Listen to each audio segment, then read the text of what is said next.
Fenech, ligtas ka sa linggong ito, Vibrate.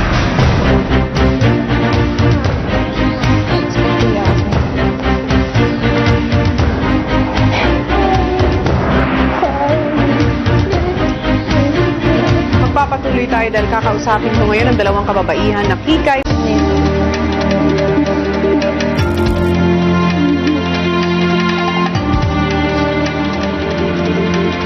And there you have it, mga kapamilya. Ang 5 nominado sa linggong ito ay sina Christian Marco Fenech, Kisses at Heaven. At para sa mga totoo at kumpletong dahilan kung bakit sila nalagay sa alanganin, narito panoorin nating lahat.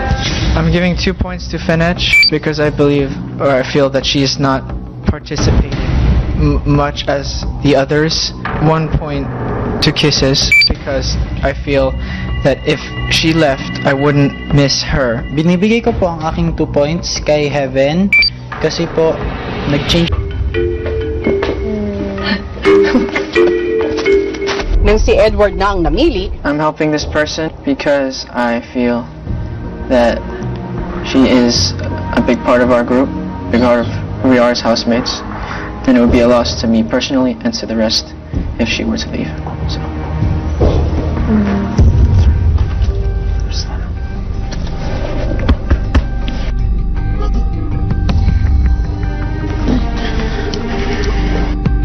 The reason I choose Heaven is because I think Marco can hold his own. I know he's... na kayo sa isa sa inyong mga katabi dahil ito na ang huling gabi mo na makakasama mo sila sa loob ng bahay. Dahil ang pangalan ng lalabas sa gabing ito ay...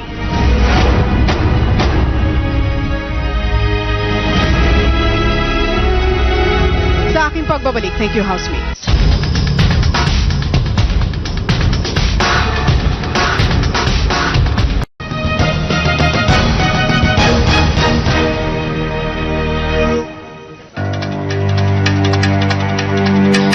Magpapatuloy tayo, teen housemates. I'm sorry, Kisses at Fenech. Alam kong very emotional kayong dalawa.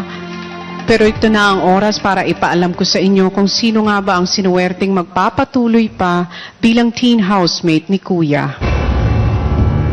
Ang una kong babanggitin ay ang pangalan ng ligtas ngayong gabi. Congratulations because you made it tonight.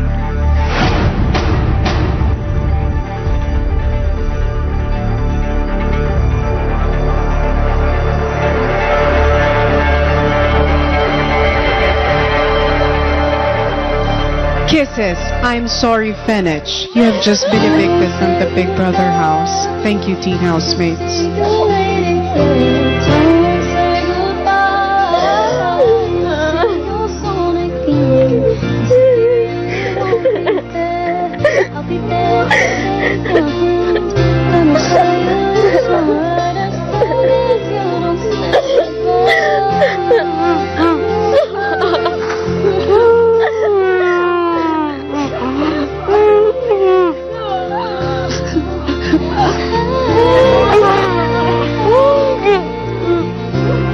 Bianca, ngayon po kasama natin ang butihing ina ni Fenech na si Mommy Clarissa, kaya po hindi na natin patatanggalin dahil kasama na natin ang ballroom baby ng Bohol. Let us all welcome dito sa studio and sa outside world, Fenech! Ayan, nakangiti na si Fenech. Pero parang, ayun, napuno na naman uli ng emosyon itong si Fenech sa pagkikita nila ng kanyang mommy. Fenech, welcome back sa outside world. Alam kong medyo mabigat ngayon ang iyong nararamdaman dahil syempre mahirap magpaalam sa iyong mga kasamang teen housemates. Ano ba ang gusto mong sabihin sa kanila ngayon o sa mga kapamilya natin na sumubaybay at tumutok sa story mo?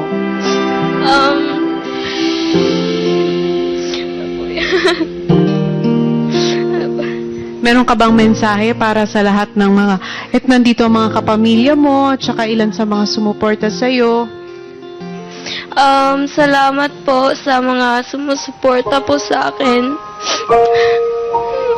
And I'm sure mamimiss mo ang iyong mga kasama sa loob ng bahay, hindi ba? Kaya naman ngayon, Fenech, babalikan muna natin yung ilan sa mga memorable na pangyayari sa'yo sa loob ng bahay ni Kuya. Panoorin mo to.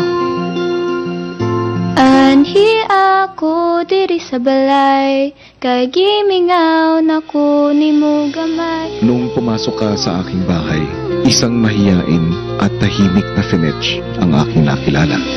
Pero sa paglipas ng mga araw, mas lalo mong napakilala ang iyong sarili. Sa pagbabahagi mo ng iyong talento sa iyong mga housemates, ay napasaya mo ang aking bahay. Natutunan mo na ang pagiging leader ay hindi nababase sa edad, kundi ito ay nakikita sa determinasyon at diskarte sa bawat task. Ikaw man ang pinakabata sa lahat, lagit-lagi ka namang nandyan para sa iyong mga kaibigan. Parang gustong iparating ni God na challenge to para sa'yo kung gaano ka ka-faithful sa Kanya.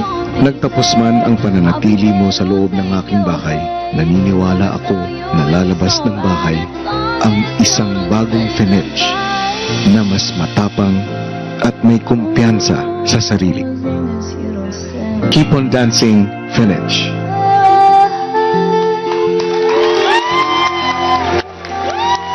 Thank you, Fenech. So, kita naman natin lahat kung paano ka nag-bloom talaga sa loob ng bahay ni Kuya. Well, mga kapamilya, nabawasan nga ang ating mga teen housemates sa loob ng bahay. Pero alam nyo ba na umabot na sa 50,000 ang users sa online na bahay ni Kuya? At pwedeng-pwede rin kayo sumali at magka-chance na manalo ng 100,000 pesos. Pumunta lang sa pbonlinebahay.com. Yes, pero bago pa man lumabas si Fenech, marami na nga nagbabagong samahan sa teen housemates. Sino-sino nga ba ang mga kabataang Pinoy na mas nagiging malapit sa isa't isa? Hoy!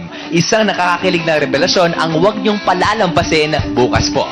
Kaya naman itutuloy po natin ang kwentuhan bukas ng gabi dito pa rin sa isang teleserye ng totoong buhay ng kabataang Pinoy. At kayong lahat ay nakatutok sa Pinoy Big Brother Lucky Season 7. Good night!